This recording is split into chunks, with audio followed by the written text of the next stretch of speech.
Hello दोस्तों, कैसे हैं आप सब। स्वागत है आप सभी का कॉमिक वर्ल्ड चैनल पर। तो चलिए दोस्तों, शुरू करते हैं राज कॉमिक में थ्रिलर और सस्पेंस सीरीज का अगला कॉमिक विशेषांक, चितकबरा।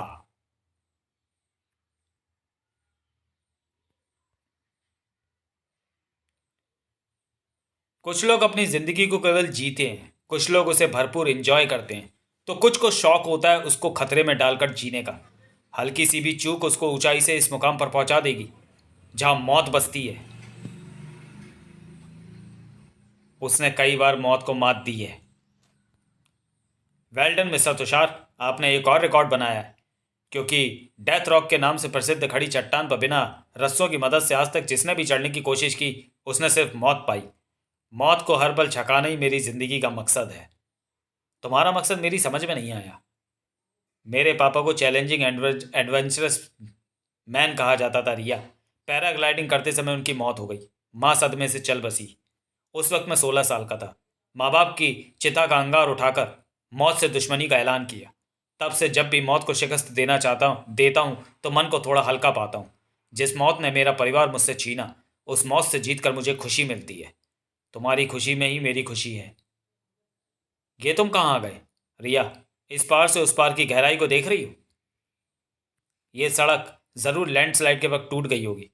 हाँ, मगर मैं इस एहसास को भूलना चाहता हूँ। क्या मतलब? बैठो। तुमने अपनी बात का मतलब नहीं समझाया। समझाता हूँ। क्या कर रहे हो? Oh my God! घबराना नहीं रिया, घबराना नहीं। हे भगवान! उफ उफ! तुमने तो मेरी जान ही निकाल दी थी तुषार। तुम कह रही थी कि मेरी खुशी में ही तुम्हारी खुशी है। मैं तुम्हें परख रहा था। मेरी खुशी के लिए तुम्हें हादसों से नहीं घबराना चाहिए, क्योंकि मेरी जिंदगी में इनका महत्वपूर्ण रोल है। और मेरी जिंदगी में सिर्फ तुम्हारा तुषार। हाँ, उस रोशनी की तरह जिसे महसूस किया जा सकता है मगर पकड़ा नहीं जा सकता। उस हवा की तरह जिसकी शीतलता का एहसास तो किया जा सकता है मगर उसे किसी बंधन में झगड़ा नहीं जा सकता। उस तस्वीर की तरह जिसे आंखों और दिल में तो बसाया जा सकता है मगर जिससे घर नहीं बनाया जा सकता। वो देखो रिया, घोड़ों की उस रेस में वही बाजी मारेगा जो कम से कम उसमें हिस्सा लेगा। नहीं समझी? मुसाफिर साथी तभी कहलाता है जब रास्ता एक हो। जबकि जिंदगी के ट्रैक पर हम दोनों आमने सामने से आ रहे हैं। और इस तरह के मुसाफिरों में सिर्फ टकराव ही हो सकता है, मिलन नहीं। रास्ते बदल भी तो सकते हैं तुषार। ओ नो, ये तो चितकबरा है। मैं जानता हूं। तुम शहर में कहीं भी चली जाओ, ये तुम्हारी गंध पाकर तुम तक पहुंच ही जाता है। अरे, किसका घोड़ा है ये? पकड़ो उसे। 10,000 का दरवाजा तोड़ दिया। नुकसान की भरपाई कर दी जाएगी मैनेजर। मेरे पापा सेठ Lakshmipati Hindustan, France, Middle East, Germany और ब्राजील में घोड़ों के सबसे बड़े व्यापारी हैं। चितकबरा भी अरेबियन नस्ल का शानदार घोड़ा है, मगर उसको नुकसान नहीं करना चाहिए था। ज़रूर दरबार ने इसको रोकने की चेष्टा की होगी, अन्यथा ये ऐसा हरगिज़ न करता। अब चलो, पापा रेस पर मेरा इंतज़ार कर रहे होंगे। तुषार, तुम अपनी बाइक पर मेरे साथ आ गया हो, क्योंकि ये मेरे अलावा किसी और को अपनी पीठ पर बैठने नहीं देता। तुम्हारे कहने पर भी नहीं, किसी भी सूरत में नहीं। तुम नीचे उतरो और कहकर देखो। तुम नहीं मानते तो ठीक है, मगर ये नहीं मानेगा। चितकबरा, तुषार को अपनी पीठ पर सवारी करने दो। हे, कूल डाउन। घोड़ों को अपना बनाने के लिए पहले उससे आई कांटेक्ट बनाकर उसका माथा सहलाना चाहिए। ब्रक! फिर धीरे धीरे उसको पीठ पर। उफ तुषार! मैं ठीक हूं रिया। मैंने मना किया था ना। दरअसल मैं कुछ साबित करना चाहता था। जब तुम अपने घोड़े को नहीं मना पाई रिया, तो क्या तुम समझती हो कि अपने दौलतमंद पापा को हमारी शादी के लिए मना लोगी? चितकबरे के रहते दूसरा कोई घोड़ा रेस जीत ही नहीं सकता। लोग अब उसी पर बाजी लगाने लगे थे। रेस घाटे में जा रही थी, इसलिए इस बार मैंने बाकी घोड़ों को भी चितकबरे डिजाइन में पेंट करवा दिया है। अब कोई पहचान नहीं पाएगा कि कौन सा घोड़ा जीतेगा। मगर सर, लोग ये तो जानते हैं कि रिया मेम साहब अपने ही चितकबरे पर रेस दौड़ेंगी। सब लोग उसी घोड़े पर पैसा लगा रहे हैं। पका पका नंबर 10। और वही घोड़ा पिछड़ रहा है। तुकुर, तुकुर, तुकुर, तुकुर। चितकबरा पकअप। क्या हो गया तुम्हें? तुम हार रहे हो। तुम हार गए हो। मुझे विश्वास नहीं हो रहा। आज के बाद तुम मेरे करीब मत आना। Don't be angry my child. पापा, ये चितकबरा। वो तुम्हारा वाला चितकबरा नहीं है। वॉट डू मीन पापा? यस माई चाइल्ड, सब जानते थे कि तुम जिस पर सवार होगी वही असली चितकबरा होगा और वही रेस में जीतेगा। इसलिए चितकबरा को नींद की दवा देकर सुला दिया गया। तुम्हें उसी कदकाठी का नकली चितकबरा दे दिया गया। जल्दी में तुमने भी ध्यान नहीं दिया। मगर ये तो धोखा है पापा। ये धोखा नहीं, बिजनेस है। रेस में हर आदमी चितकबरा की निश्चित जीत को देखते हुए उसी पर पैसा लगा रहा था और जीत जीत भी रहा था। और अब जीतने का मौका हमको मिला है। मैं तो सोच भी नहीं सकती थी कि ऐसा भी हो सकता है। चितकबरा, घबराओ नहीं, वो ठीक है, जल्दी होश में आ जाएगा। तुम जॉन से मिलो। जिंग! अचूक अच्छा और अचूक निशानेबाज है। जान लेने का काम जल्लाद करते हैं। ठहरो रिया, कल इसके साथ तुम्हारी सगाई है। हेलो तुषार, तुम ठीक कहते थे। शायद मैं अपने पापा को मना नहीं कर पाऊंगी। मैं जानता था कि ज़िंदगी के रास्ते पर हम आमने सामने टकराव हो सकता है, मिलन नहीं। और मैंने कहा था रास्ते बदल भी सकते हैं। मेरी ज़िंदगी में पल पल खतरा है रिया। मेरी तो पूरी ज़िंदगी खतरे में है। किसी और से सगाई के बारे में सोचना ही मौत है। मेरे बारे में सोचोगी तो भी मौत ही हो। सेठ लक्ष्मीपति बंजी जम के खिलाड़ी से अपनी बेटी की शादी नहीं करेगा। मैं तो रस्सी बांध कर कूद रहा हूं। वो तो मैं बिना रस्सी के ही धक्का दे देगा। अगर जॉन से मेरी शादी हुई तो उनको धक्का देने की भी जरूरत नहीं पड़ेगी। मैं जीते जी मर जाऊंगी। सुनो, माँ बाप बच्चों को इसलिए पैदा नहीं करते कि अचानक वो बड़े हो जाएं और कुछ नए रिश्ते बनाने के लिए वो उनसे अपना रिश्ता तोड़ लें। यदि तुम्हारे पापा मेरी तुम्हारी शादी के लिए तैयार नहीं हो सकते तो मैं तुमसे शादी नहीं करूंगा। यह सीरियस मैटर है तुषार। कल मेरी मौत की खबर सुनना चाहते हो क्या? तुम्हारे पापा राजी कैसे होंगे वही बताना चाहती हूँ। मिलो। Wow, it's great bungee jump. शाम को 4 बजे कार में बैठो। ये मौत को मात देने का एक और खेलने जा रहा हूँ। सॉरी। अपनी सीट बेल्ट लगा लो। तुम क्या करने जा रहे हो तुषार? मैं इस वक्त रेलवे फाटक से 1 किलोमीटर दूर हूँ। उधर से मालवा एक्सप्रेस गुजरने वाली है। वो जब फाटक से 1 किलोमीटर दूर रह जाएगी तब मुझे उधर से फ़ोन पर सिग्नल मिलेगा। तुषार रन। और मैं इधर से अपनी कार रेलवे क्रॉसिंग पर दौड़ा दूंगा। मुझे कार को रेल के पहले रेलवे क्रॉसिंग पार करानी है। ये साक्षात मौत है। मौत से टक्कर है तुषार। तुम्हारे खेल और खतरनाक होते जा रहे हैं। प्राम! मौत को शिकस्त देने के लिए मैं कुछ भी कर सकता हूँ। थाक! ये गजब का प्रदर्शन था। प्रदर्शन नहीं, दुस्साहस था। आप सचमुच मौत से खेलते हैं? यदि ये आपकी मंगेतर है तो आपको ऐसे खतरनाक खेल खेलने बंद कर देने चाहिए। आपने कार स्पॉन्सर की थी, आपको पीछे की तरफ से काफ़ी नुकसान पहुंचा है। उसकी फिक्र मत करो, कार का बीमा है। तुषार, प्यार करना कोई अपराध नहीं है।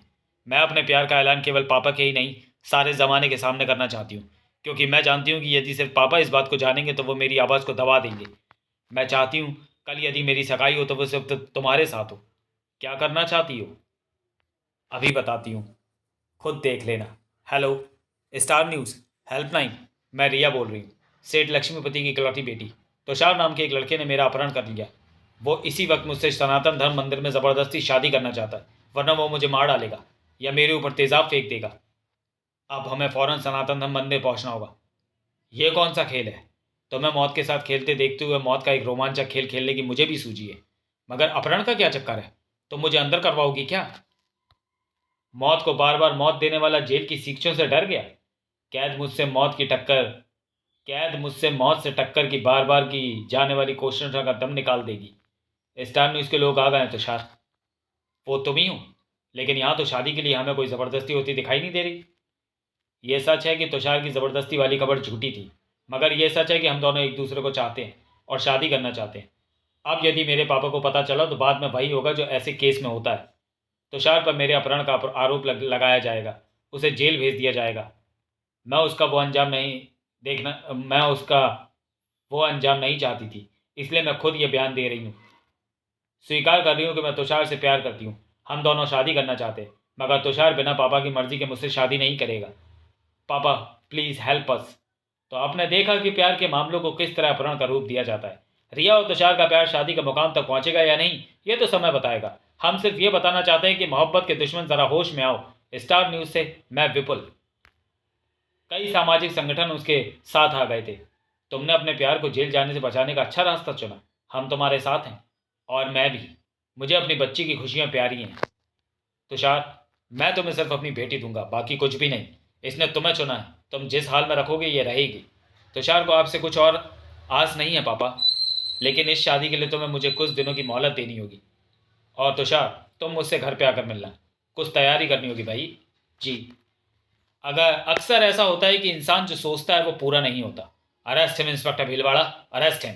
इसी ने मेरी बेटी को गोली मारी है। क्या यह सच है मिस्टर तुषार? जी हाँ। मुलजिम के इकबाल जुर्म, चश्मदीद गवाहों और प्राप्त सबूतों के बिना पर यह साबित होता है कि मुलजिम तुषार ने ही प्रेम में असफल होकर रिया का खून किया है। अदालत मुलजिम तुषार को ताजीरात हिंद दफ़ा 302 के अंतर्गत फांसी की सज़ा सुनाती है। सिर्फ एक रात पहले जिसके साथ तुम अपने प्यार की कसमें टीवी पर खा रहे थे, आखिर एक रात में ऐसा क्या हो गया कि तुमने उसकी जान तक ले डाली? एक रात तो बहुत ज़्यादा वक्त होता है इंस्पेक्टर। कुछ होने के लिए एक ही क्षण काफ़ी होता है। हाँ, मैंने रिया को मार डाला। कदम कदम पर मौत को मात देने वाला यह इंसान तुषार आज मौत से हार गया। रिया को खोकर जिंदगी जी यूं भी तो किसके लिए? एक एक सांस का बोझ उठाकर जीने से मौत ही कहीं अच्छी है। माँ पिताजी को दिया वचन भी पूरा नहीं कर पाया। इस बार मौत को मात नहीं दे पाऊंगा। चितकबरा की आंखों में आंसू थे। भावभीनी विदाई दे रहा था वो अपनी मालकिन को। अब कौन बैठेगा उसकी पीठ पर? शहर के किसी भी कोने में भी जिसे सूंघ कर उसके पास पहुंच जाता था, आज वो तड़प रहा था, बेचैन था। चितकबरा को क्या हुआ? वो दुखी है जॉन, बेचैन है। बात कुछ और भी हो सकती थी। चितकबरा कहाँ जा रहा है? रोको उसे। कहा था उसको यहां मत लाओ। लेकिन सर, वो बुरी तरह बेचैन हो गया था। बेचैन तो वो अब भी था, और बुरी तरह से। अरे, ये तोड़ ही डालेगा जेल का फाटक। इंस्पेक्टर भीड़ वाला चितकबरा का पीछा करता हुआ वहां पहुंचा था। हट हट पीछे। शायद ये अंदर बंद रिया के हत्यारे तुषार तक पहुंचना चाहता है। शायद ये उसे खत्म करना चाह रहा है। मगर इसे ये कैसे पता चला कि इसकी मालकिन का हत्यारा इसी जेल में कैद है? ओह, अब वो फाटक से हटकर दीवारों पर ठोकरों से प्रहार कर रहा है। चितकबरा की यहाँ मौजूदगी की खबर मिली है मुझे। अब मैं समझ गया हूं कि वो यहाँ पर क्यों आया है। उफ, नहीं, नहीं, नहीं। वो तुम्हें सूंघता हुआ यहाँ आया है। वो तुम्हारी गंध पहचानता है। उसे पता लग गया है कि तुम यहाँ मेरे पास आई हो, रिया। हाँ, इसलिए यहाँ आई हो क्योंकि जानती हूँ कि तुम निर्दोष हो। तुम्हें फांसी की सज़ा मिली है। ये सज़ा तुम्हें कभी नहीं होने दूंगी। तुम्हें इस रूप में देखकर दुख हो रहा है रिया, और अब जो हो रहा है उसे होने दो। फांसी का निर्णय किसी जज का नहीं, तुम्हारा है। तुम्हें अपना निर्णय बदलना होगा। तुम जानते हो कि मेरा खून तुमने नहीं किया। मैं सिर्फ इतना जानता हूं कि तुम मेरी सांस थी जो अब नहीं रही। सांस के बिना जिंदगी कल्पना से बाहर है। ए, किससे बात कर रहा है? कौन है वहां पर? मेरी आत्मा। सुना तुमने रिया? तुम मेरी आत्मा हो। आत्मा शरीर में ना रहे तो शरीर जिंदा नहीं रहता। विचार जिंदा नहीं रहते। इच्छाएं जिंदा नहीं रहती। और तुम मुझे फांसी से बचाना चाहती हो? जाओ, चली जाओ। बस कुछ दिन और, मैं तुम्हारे पास आ जाऊंगा। अरे, चितकबरा अचानक शांत हो गया। तुषार तक पहुंचे बिना ये शांत कैसे हो गया? अब ये लौट रहा है। तुषार का करेक्टर मेरी समझ में नहीं आया। उसने हत्या की वजह भी नहीं बताई। सेठ लक्ष्मीपति अपनी बेटी से उसकी शादी के लिए तैयार थे, फिर तुषार ने हत्या क्यों कर दी? जीप लाओ जल्दी। इस केस में तुषार को फांसी सिर्फ इकबालिया बयान के कारण हुई है। सेठ लक्ष्मीपति का गार्ड आई विटनेस बना, और सबूत के रूप में पेश की गई वो पिस्टल जिस पर फॉरेंसिक जांच में तुषार की उंगलियों के निशान नहीं मिले। चितकबरा वापस शमशान की तरफ जा रहा है। जीप को उस घोड़े के पीछे रखो। अरे, चितकबरा लौट आया। कपाल क्रिया के लिए आइए। इस लंबे मास से जलते हुए शव की खोपड़ी को फोड़ना ही कपाल क्रिया होती है। कपाल क्रिया के तुरंत पश्चात चौथा व उठाला आज से चौथे दिन। फूल चुनने की रस्म सुबह 8 बजे, रस्म पगड़ी शाम को 3 बजे। ये चौथी की रस्म क्या है? कहते हैं मौत के बाद भी आत्मा अपना घर व सगे संबंधियों को नहीं छोड़ती। मृत्यु पश्चात चौथे से लेकर 13वीं तक की रस्में उसकी मुक्ति के लिए ही बनाई गई हैं, ताकि उसे अपने मृत्यु का विश्वास हो जाए और वो इस संसार से अपना मोह भंग कर ले। चौथी की रस्म के पश्चात मृतक की आत्मा घर से तो निकल जाती है, मगर उसकी अस्थियां जब तक गंगा में प्रवाहित नहीं हो जाती और तत्पश्चात जब तक 13वीं की रस्म पूरी नहीं हो जाती, वो आत्मा अपनी अस्थियों के पास बनी रहती है। कुदरत के बनाए नियमों के अनुसार मुझे भी चलना होगा चितकबरा। सर, चितकबरा। उसकी फिक्र मत करो, वो मेरी कार के पीछे आ जाएगा। दिन ब दिन मेरी सीमाएं प्रतिबंधित होती चली जाएंगी। चौथे की रस्म तक मैं कहीं भी आने जाने के लिए स्वतंत्र हूँ। इसके बाद मेरी अस्थियों को लाल पोटली में बांधकर शमशान के किसी कोने में विसर्जन हेतु रख दिया जाएगा, और मेरी सीमाएं प्रतिबंधित हो जाएंगी। ये जेल गया, वहां से वापस शमशान लौटा। 3 दिन बाद तुषार को फांसी होनी है। बस हमारे पास 3 दिन है चितकबरा। सिर्फ 3 दिन बाद उसको निर्दोष साबित करने के लिए। फिर सर, पिछले हफ्ते जो 4 अरेबियन घोड़े खरीदे गए थे वो मर गए। क्या बकते हो? उनकी कीमत 10 लाख रुपए थी। मौत और तबाही जिंदगी और वस्तु की कीमत देखकर नहीं आते। ये कैसे हुआ? सर, आप वहीं रहें। इनके खून में एनिमल फ्लू के जीवाणु पाए गए हैं सर। और हो सकता है ये जीवाणु दूसरे घोड़ों तक भी पहुंच गए हों। मेरी घुड़साल में दुनिया भर की उम्दा नस्लों के लगभग 10,000 घोड़े हैं, जिनकी कीमत करोड़ों रुपए में है। एनिमल फ्लू को तुरंत रोकने के लिए तुम क्या कर रहे हो? इसकी बीमारी अभी सामने आई है, मैंने एंटीडोट मंगवाई है। सभी घोड़ों में दवा इंजेक्ट करनी होगी, क्योंकि एनिमल फ्लू बड़ी तेजी से जानवरों को अपना शिकार बनाता है। एक और गया। बीमारी अपना असर तीव्रता से दिखाने लगी है। आप लोगों को बिना मास्क पहने और बिना एंटीडोट के यहाँ नहीं रुकना चाहिए। उधर देखो, मेरे घोड़े, अचानक इनको क्या हुआ? मैं बर्बाद हो जाऊंगा। डॉक्टर उनकी बीमारी पर कंट्रोल कर लेंगे। चितकबरा, इसको बचाओ, इसको उधर मत जाने दो, ये बीज कीमती है, अकेला ही $1,00,000 का है। उफ, ये बिगड़ गया है। ये रिया मेम साहब का मुंह लगा है, उसके अलावा किसी को छूने भी नहीं देता। हाँ, उसने उसे बचपन से पाला था। उससे दूर रहो, वो हमारे पीछे पीछे आ रहा है। मुझे रिया के क्रियाक्रम में शामिल हुए लोगों को विदा करना है। वो काम चितकबरा का वो खौफनाक रूप करने वाला था। हे भगवान, चितकबरा को क्या हो गया है? यह अभिशप्त हो गया है। इस पर किसी ऊपरी हवा का असर हो गया है। ये किसी आत्मा के शिकंजे में है। हाँ, ये हो सकता है। ये शमशान होकर आया है। शमशान? मैं पशु नहीं चाहते, पर ये क्या है? ये आग फेंक रहा है। निकलो यहाँ से। चितकबरा सामान्य हो गया था। तुम क्या कहना चाहते हो? चितकबरा इंसानों की तरह बोलकर जवाब कैसे?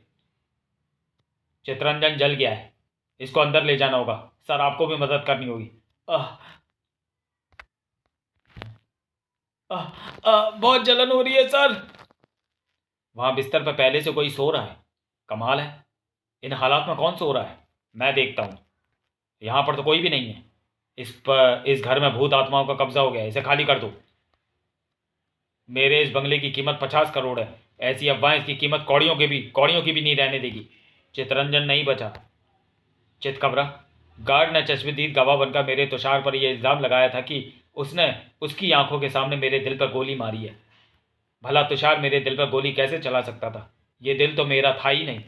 वो यहाँ गोली चलाता तो खुद उसी की मौत होती। मैं जानती हूँ गोली किसने चलाई थी। मुझसे ज़्यादा कौन जान सकता है? गोली मुझ पर चलाई गई थी। जान मैंने गंवाई। मुझे इसकी लाश को पोस्टमार्टम के लिए भेजना होगा। मुझे घर जाना होगा। तुम्हारे कसूर की सज़ा तुषार भुगत रहा है। मैं जानती हूँ कि तुम मुझसे शादी करना चाहते थे। ये वजह भी है मेरी हत्या की। उफ! चितकबरा, क्या ये तूने किया?